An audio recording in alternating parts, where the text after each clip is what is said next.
നമസ്കാരം സുഹൃത്തുക്കളെ, എന്റെ പേര് Aswathy. Welcome to Harshitham edtech.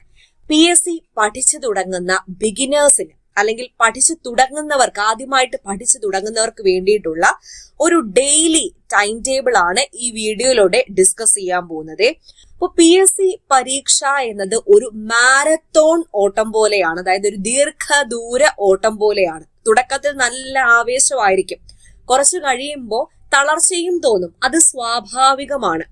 അപ്പൊ അങ്ങനെ തളരാതെ നിങ്ങളുടെ ലക്ഷ്യം മുന്നിൽ കണ്ട് നിങ്ങൾ ആ ഒരു സ്പിരിറ്റ് തുടങ്ങുമ്പോൾ ഏത് സ്പിരിറ്റിലായിരുന്നോ ആ ഒരു സ്പിരിറ്റ് ഉടനീളം നിങ്ങൾ നിലനിർത്തുകയാണെങ്കിൽ വിജയം നിങ്ങൾക്ക് സുനിശ്ചിതമായിരിക്കും. അപ്പൊ ഒരുപാട് പേര് നമ്മുടെ ചാനലിൽ പുതിയ ആൾക്കാർ വന്നിട്ടുണ്ട്, പ്രത്യേകിച്ചും ബിഗിനേഴ്സ്. അപ്പൊ അവര് എങ്ങനെയാണ് പഠിക്കേണ്ടത്, ഒരു പെർഫെക്റ്റ് ആയിട്ടുള്ള ഒരു ടൈം ടേബിൾ പറഞ്ഞു തരാമോ? ഞാനൊരു ബിഗിനർ ആണ്, ഒന്നും അറിയില്ല, ഐഡിയ ഒന്നുമേ ഇല്ല, സീറോയിൽ നിന്ന് തുടങ്ങാൻ നിൽക്കുന്ന ആൾക്കാരാണ്. അപ്പൊ നമ്മുടെ തംബ്നെയിൽ തന്നെ അതാണ്, സീറോയിൽ നിന്നും ഹീറോയിലേക്ക്, വിജയത്തിലേക്ക് നിങ്ങൾക്ക് എത്താൻ പറ്റിയ ഒരു കിടിലൻ ടൈം ടേബിൾ ഞാൻ പറഞ്ഞു തരട്ടെ. അപ്പൊ ഈ ടൈം ടേബിളിന്റെ PDF ഞാൻ നമ്മുടെ ടെലഗ്രാം ചാനലിൽ ഇട്ട് തന്നേക്കാം. വേണോ, PDF വേണോ എന്നുള്ളവർ S എന്ന് താഴെ ഒന്ന് കമന്റ് ചെയ്തേക്കാം. ഡീറ്റെയിൽ ആയിട്ട് തന്നെ ഞാൻ പറയുന്ന കാര്യങ്ങൾ ആ PDF-നകത്ത് ഇട്ടേക്കാം. ഓക്കെ, അപ്പൊ സ്റ്റാർട്ട് ചെയ്താലോ? ഹർഷിതം എഡ്യൂടെക് ഫാമിലിയിലേക്ക് എല്ലാവർക്കും സ്വാഗതം. ഹർഷിതം എഡ്യൂടെക്കിന്റെ ടെലഗ്രാം ചാനൽ ജോയിൻ ചെയ്യാത്തവരുണ്ടെങ്കിൽ ഫസ്റ്റ് കമന്റ് ഒന്ന് ചെക്ക് ചെയ്തേക്കണേ, ലിങ്ക് ഞാൻ പിൻ ചെയ്ത് വെച്ചിട്ടുണ്ട്. അപ്പൊ ഒരു ഡെയിലി സ്റ്റഡി ഷെഡ്യൂൾ, അതായത് ഡെയിലി ഉള്ള സ്റ്റഡി പ്ലാൻ, ഓരോ സമയവും നിങ്ങൾ എങ്ങനെയൊക്കെ വിനിയോഗിക്കണം അതൊന്ന് നോക്കിയാലോ. അപ്പൊ PSC-യിലെ ഒരു തുടക്കക്കാരന്, ഒരു ബിഗിനറിന് എല്ലാ വിഷയവും ഒരുപോലെ തീർക്കാൻ പറ്റുന്ന രീതിയിലുള്ള ടൈം ടേബിൾ ആണ് സെറ്റ് ചെയ്തിരിക്കുന്നത്.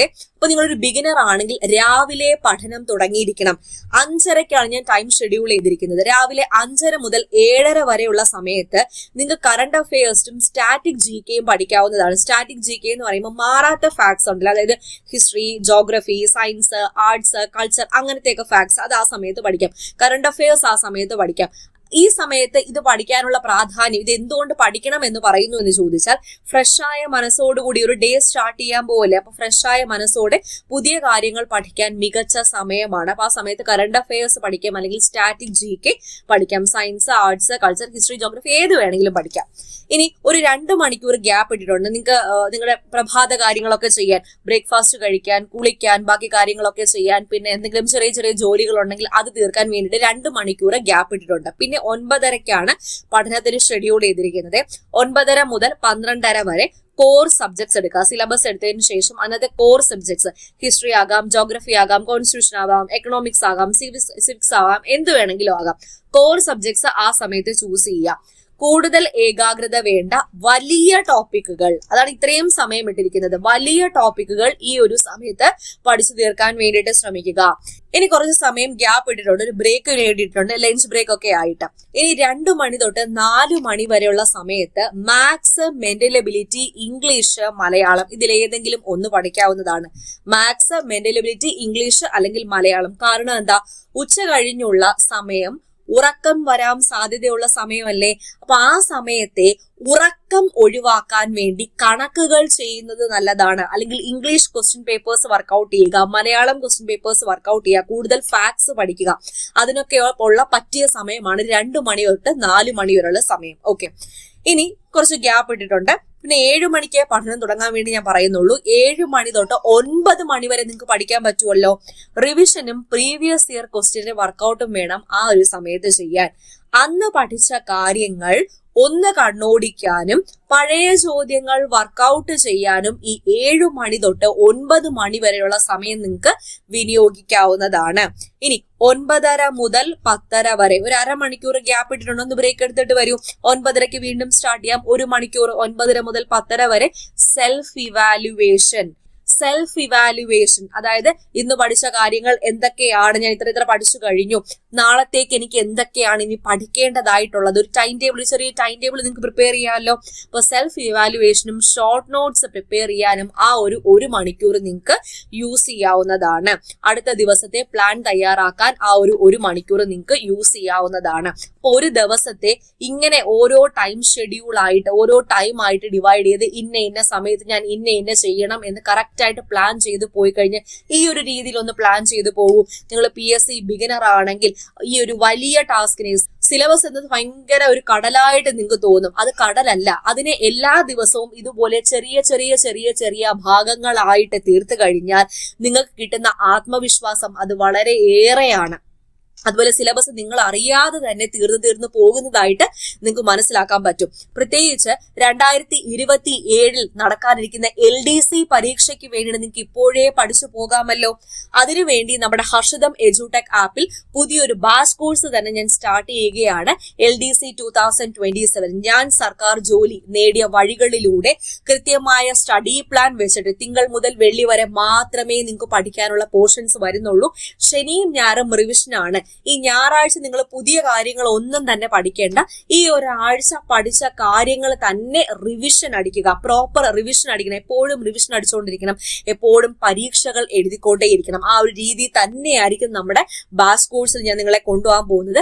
ഈ ബാച്ചിന്റെ ഏറ്റവും വലിയ പ്രത്യേകത നോട്ട്സ് നിങ്ങൾക്ക് പ്രിന്റ് എടുക്കാൻ പറ്റും. കയ്യിൽ പ്രിന്റ് എടുത്ത് വെക്കാൻ പറ്റും. ഓക്കെ, അത് വളരെ നല്ല കാര്യമില്ല. എല്ലാ ടോപ്പിക്കും ഉണ്ട്. ഒന്നും വിട്ടുപോയിട്ടില്ല. എല്ലാ ടോപ്പിക്കും, maths, mentality, English, Malayalam, history, geography, economics, constitution, എല്ലാ ടോപ്പിക്കും, current affairs, PSC previous questions, related facts, എല്ലാ ടോപ്പിക്കും ഉൾപ്പെടുന്ന ബാച്ച് കോഴ്സ് ആണ്. അപ്പൊ നമ്മുടെ ബാച്ച് കോഴ്സിലേക്ക് നിങ്ങൾക്ക് വന്ന് പഠിച്ച് ഈ ഷെഡ്യൂൾ തന്നെ ഫോളോ ചെയ്തു പോയി നിങ്ങൾക്ക് LDC 2027 ജോലി അടിച്ചെടുക്കാവുന്നതാണ്. കഴിഞ്ഞിട്ടില്ല വീഡിയോ. ഇനിയും കുറച്ച് ടിപ്സ് ഞാൻ നിങ്ങൾക്ക് പറഞ്ഞു തരുന്നുണ്ട്. പഠനക്രമം, സബ്ജക്ട് സ്ട്രാറ്റജി എങ്ങനെയായിരിക്കണം, അതായത് തിങ്കൾ മുതൽ വെള്ളി വരെയുള്ള ദിവസങ്ങളിൽ അല്ലെങ്കിൽ ശനി വരെയുള്ള ദിവസങ്ങളിൽ എന്തൊക്കെ നിങ്ങൾക്ക് പഠിക്കാൻ പറ്റും.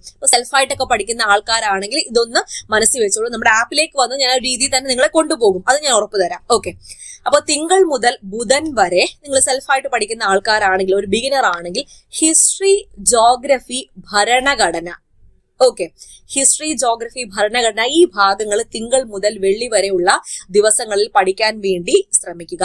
വ്യാഴം, വെള്ളി ദിവസങ്ങളിൽ സയൻസ്, IT, കറണ്ട് അഫയേഴ്സ് മുതലായ സബ്ജക്ട്സ് പഠിക്കാൻ വേണ്ടി ശ്രമിക്കുക.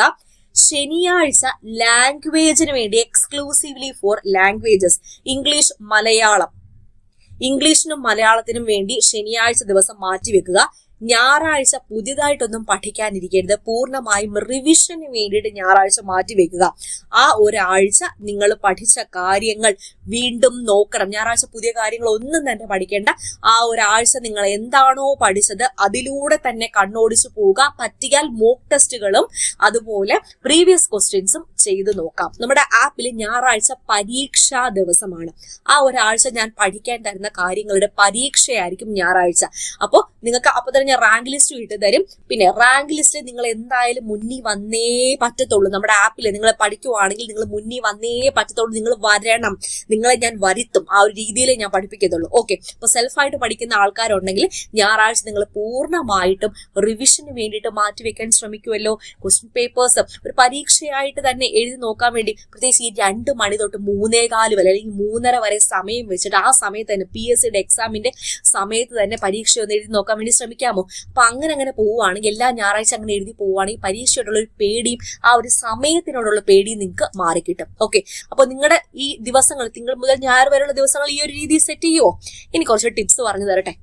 നിങ്ങൾ ശ്രദ്ധിക്കേണ്ട കുറച്ച് കാര്യങ്ങൾ. ഒരു PSC പരീക്ഷയ്ക്ക് വേണ്ടി പഠിക്കുന്ന ഉദ്യോഗാർത്ഥി ഒഴിച്ചുകൂടാനാവാത്ത കുറച്ച് കാര്യങ്ങളുണ്ട്. ഒന്ന്, പ്രീവിയസ് ഇയർ ക്വസ്റ്റ്യൻ പേപ്പേഴ്സിന്റെ workout. Previous year question papers നിങ്ങൾ നല്ല രീതിയിൽ നോക്കണം. എന്നാൽ മാത്രമേ PSCയുടെ ചോദ്യ ശൈലി, PSC ഇമ്പോർട്ടൻസ് കൊടുക്കുന്ന ടോപ്പിക്സ് എന്നിവ നിങ്ങൾക്ക് മനസ്സിലാക്കാൻ പറ്റത്തുള്ളൂ. അത് നിങ്ങൾ ഒഴിവാക്കി കളയേ ചെയ്യരുത്. നിങ്ങൾ സിലബസ് എത്ര കംപ്ലീറ്റ് ചെയ്തെന്ന് പറഞ്ഞാലും പ്രീവിയസ് ക്വസ്റ്റ്യൻസ് നിങ്ങൾ നോക്കാതെയാണ് ഒരു പരീക്ഷയ്ക്ക് പോകുന്നതെന്നുണ്ടെങ്കിൽ നിങ്ങൾക്ക് നന്നായിട്ട് പെർഫോം ചെയ്യാൻ പറ്റത്തില്ല. അതുകൊണ്ട് നിങ്ങൾ മസ്റ്റ് ആയിട്ട് നോക്കിയിരിക്കണേ പ്രീവിയസ് ക്വസ്റ്റ്യൻസ്. ഓക്കെ, ഇനി ഷോർട്ട് നോട്ട്സ് പ്രിപ്പയർ ചെയ്യുക. നിങ്ങൾ പഠിക്കുന്ന സമയത്ത് തന്നെ സെന്റൻസ് ബൈ സെന്റൻസ് ആയിട്ട് എഴുതുകയല്ല വേണ്ടത്. ചെറിയ ചെറിയ നോട്ട്സ്, ഷോർട്ട് നോട്ട്സ് പ്രിപ്പയർ ചെയ്ത് വെക്കുക. ഇതായിരിക്കും പരീക്ഷയോട് അടുക്കുന്ന ദിവസങ്ങളിൽ നിങ്ങൾ ഏറ്റവും കൂടുതൽ ഹെൽപ്പ് ചെയ്യുന്നത്. ഫോർ എക്സാമ്പിൾ, പഞ്ചായത്തി രാജിന്റെ ഒരു ടോപ്പിക് നിങ്ങൾ പഠിച്ചു എന്ന് കരുതുക. പഞ്ചായത്തി രാജ് ഒരു ചെറിയൊരു പേപ്പറിന്റെ തുണ്ടെടുത്ത് അല്ലെങ്കിൽ ഒരു ഡയറി തന്നെ എടുക്കാം. ഒരു ഡയറിയിൽ ഒരു പേജിനെ 2ആയിട്ട് മടക്കാം. അതായത് ഒരു പേജ് ഇരിക്കുന്നു, അതിനെ 2ആയിട്ട് ഫോൾഡ് ചെയ്യുക. ഒരു സൈഡിൽ പഞ്ചായത്തി രാജ് എന്ന് ഹെഡിങ് കൊടുക്കുക. എന്നിട്ട് ഷോർട്ടായിട്ട് പോയിന്റ്സ് ബൽവന്തറായി മേത്ത, ജവഹർലാൽ നെഹ്റു, പിന്നെ ഓരോ കമ്മിറ്റികൾ, Ashok Mehta committee, PK Thungon committee, GVK Rao committee, അതിന്റെയൊക്കെ എന്താണ് ജസ്റ്റ് പോയിന്റ് ബൈ പോയിന്റ് ആയിട്ട് എഴുതി പോവുക. അപ്പൊ എക്സാമിന്റെ സമയത്ത് നിങ്ങൾക്ക് പെട്ടെന്ന് ക്യാച്ച് ചെയ്യാൻ പറ്റും. ഇത് ഞാൻ അന്ന് പഠിച്ചില്ലേ, ഇതൊക്കെ ഇങ്ങനെ കവർ ചെയ്ത് പോകാൻ പറ്റും. അതുകൊണ്ട് ഷോർട്ട് നോട്ട്സ് എന്തായാലും പ്രിപ്പയർ ചെയ്യുക. നിങ്ങൾ പഠിക്കുന്നതോടൊപ്പം അത് എഴുതുക കൂടി ചെയ്താൽ, ഇതുപോലെ ഷോർട്ട് നോട്ട്സ് എഴുതുക കൂടെ ചെയ്താലേ അത് 101% ഇഫക്റ്റീവ് ആയിരിക്കും കേട്ടോ. എന്റെ കാര്യത്തിൽ അത് നല്ല ഇഫക്റ്റീവ് ആയിരുന്നു. അപ്പൊ നിങ്ങൾക്കും അത് ഇഫക്റ്റീവ് ആയിരിക്കും. അങ്ങനെ ഒന്ന് ശീലിച്ച് നോക്കണേ. അടുത്തത് SCERT NCERT പുസ്തകങ്ങൾ. തുടക്കക്കാർ ആദ്യം തന്നെ 5 മുതൽ 10 വരെയുള്ള ക്ലാസ്സുകളിലെ സയൻസും സോഷ്യലും പാഠപുസ്തകങ്ങൾ സെലക്ടഡ് ചാപ്റ്റേഴ്സ് എല്ലാം പഠിക്കണമെന്ന് ഞാൻ പറഞ്ഞിട്ടില്ല. ഞാൻ തന്നെ ലിസ്റ്റ് തന്നിട്ടുണ്ടല്ലോ.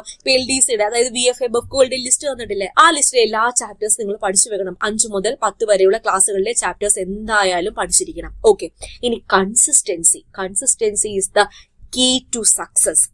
നിങ്ങൾ വല്ലപ്പോഴും പഠിച്ചാൽ പോലെ കൺസിസ്റ്റന്റ് ആയിട്ട് എല്ലാ ദിവസവും പഠിക്കണം. എല്ലാ ദിവസവും 10 മണിക്കൂർ നിങ്ങൾ പഠിച്ചേ പറ്റത്തുള്ളൂ എന്ന് പറയുന്നില്ല.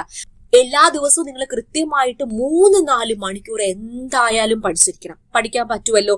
അപ്പോൾ ഇത് വളരെ പ്രധാനപ്പെട്ട ടിപ്പുകളാണ്. ഇത് നിങ്ങളൊരു ബിഗിനർ ആണോ അല്ലെങ്കിൽ PSCയിൽ കുറെ നാളായിട്ട് നിൽക്കുന്ന ആൾക്കാരാണോ, അവരെല്ലാവരും ഫോളോ ചെയ്യേണ്ട ടിപ്സ് ആണ്. ഓക്കെ, അപ്പൊ ഇത്രയേ ഉള്ളൂ. മനസ്സിലായെന്ന് കരുതുകയാണ്. ഈ ഒരു വീഡിയോ മാക്സിമം എല്ലാവർക്കും ഒന്ന് ഷെയർ ചെയ്ത് കൊടുത്തിരിക്കുക. അപ്പൊ പറഞ്ഞതുപോലെ LDC 2027 ബാച്ച് ക്ലാസ്സുകൾ നമ്മുടെ ഹർഷിതം എഡ്യൂടെക് ആപ്പിൽ ആരംഭിക്കാൻ പോവുകയാണ്. അഡ്മിഷൻ നടന്നുകൊണ്ടിരിക്കുന്നു. ഇനി ചുരുക്കം സീറ്റുകൾ മാത്രം. എത്രയും വേഗം തന്നെ നിങ്ങളുടെ സീറ്റ് ഉറപ്പിക്കുക. ആപ്പ് ഡൗൺലോഡ് ചെയ്യാൻ ലിങ്ക് ഫസ്റ്റ് കമന്റിലും ഡിസ്ക്രിപ്ഷൻ ബോക്സിലും ഉണ്ടായിരിക്കുവേ. ആപ്പ് സ്റ്റോറിലും കിട്ടും, അതുപോലെ പ്ലേ സ്റ്റോറിലും കിട്ടും, കമ്പ്യൂട്ടറിലും യൂസ് ചെയ്യാൻ പറ്റും. ഓക്കെ, ഹാപ്പി അല്ലേ? പിന്നെ എപ്പോഴും ഒരു കാര്യം ആലോചിക്കുക, നിങ്ങൾ പഠിക്കേണ്ടത് നിങ്ങൾക്ക് വേണ്ടി മാത്രം ആകരുത്. ഇനി വരാനിരിക്കുന്ന ഒരു തലമുറയ്ക്ക് കൂടി വേണ്ടിയിട്ടാകണം. അവരുടെ സുരക്ഷിതത്വം, നിങ്ങൾ കാരണം അവർക്ക് കിട്ടേണ്ട ആ ഒരു നല്ല ജീവിതം കുറഞ്ഞു പോകാൻ പാടില്ല. അവരുടെ സുരക്ഷിതത്വം എപ്പോഴും നിങ്ങൾ മുന്നിൽ കാണുക. ഇന്ന് നിങ്ങൾ ഒഴുക്കുന്ന വിയർപ്പ് അത് നിങ്ങൾക്ക് നാളെ തണലായി മാറും. അതിനുവേണ്ടി നിങ്ങൾ ശ്രമിക്കുക, മാക്സിമം ശ്രമിക്കുക. അതിനുവേണ്ടി ഹർഷിതം എഡ്യൂടെക് എപ്പോഴും കൂടെ ഉണ്ടായിരിക്കേ. അപ്പൊ ഗോഡ് ബ്ലസ് യു ഓൾ. അടുത്ത ക്ലാസ്സിൽ വീണ്ടും കാണാം. Thank you.